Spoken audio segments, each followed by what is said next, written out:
Karamihan sa mga PBA player na sikat noon ay meron na mga anak ngayon na isa ring mga basketballista na makikitaan din ng husay at galing sa paglalaro. Kagaya na lang ng anak ng 6-time PBA champion at dating San Miguel player na si Gabby Espinas. At meron nga siyang anak na mukhang susunod sa yapak niya. At ang batang ito ay nagangalang Zev Espinas. Ang batang ito ay kasalukuyang may edad na 16 years old at may tangkad na 6'4" na pareho na sa kanyang tatay na si Gabby. Siya rin ay isang power forward na katulad din sa kanyang ama. Kaya manang-mana talaga siya sa kanyang tatay. Siya ay unang nakapag-aral at nakapaglaro sa LPU. Kaya nakapaglaro siya sa NCAA Junior Basketball Season 98. At dito siya unang nakilala.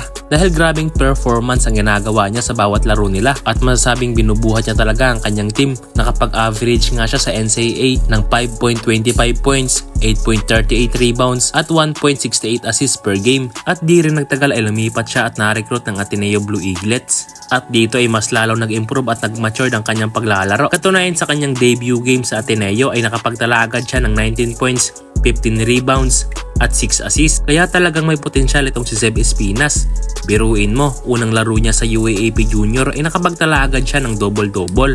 At kung pag-uusapan naman natin ang kanyang skills, ay meron siyang shooting skills, maayos na footwork, kaya din niya magdala ng bola. At ang isa pang maaasahan mo sa batang ito ay meron siyang depensa at maaasahan din siya sa rebound. At talagang dinudumina niya ang painted area dahil sobrang lakas ng batang ito. Minsan na siyang nakapaglaro sa Batang Gilas noong maglaro siya sa 2023 CBA Championship Under 16 na ginanap sa Indonesia. At madalas din na makita si Zev Espinas na naglalaro sa mga ligang labas at kadalasan din siyang natatanghal bilang MVP dito at lagi din siyang napapasama sa mga Mythical 5. Sana balang araw ay makita natin ang batang si Zev na makapaglaro sa mga mataas na liga katulad na lang ng PBA o sa ibang bansa. Dahil ayon sa batang ito ay gusto rin niya makapaglaro sa Japan B-League. Kaya abangan natin mga boss ang batang ito sa mga susunod na taon. At ngayon naman mga boss ay panoorin naman natin ang kanyang mga highlights at kayo na ang bahalang humusga. 16 on the shot clock. Espinas, the drive to the basket for Zev Espinas. Reyes, the handoff to Zev Espinas. That's one way to do it. Remaining, gives it up to Zev Espinas. 1 second left and Espinas makes it.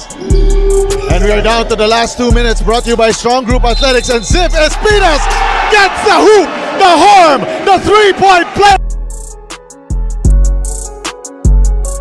Now Urbina, nice fight to Zev Espinas for the Jatur drive of the game, getting the hoop. To throw it off Espinas, but results in the turnover. Espinas with a Jatur. Urbina, the shovel pass to Zev Espinas. It's a defense of Gomez.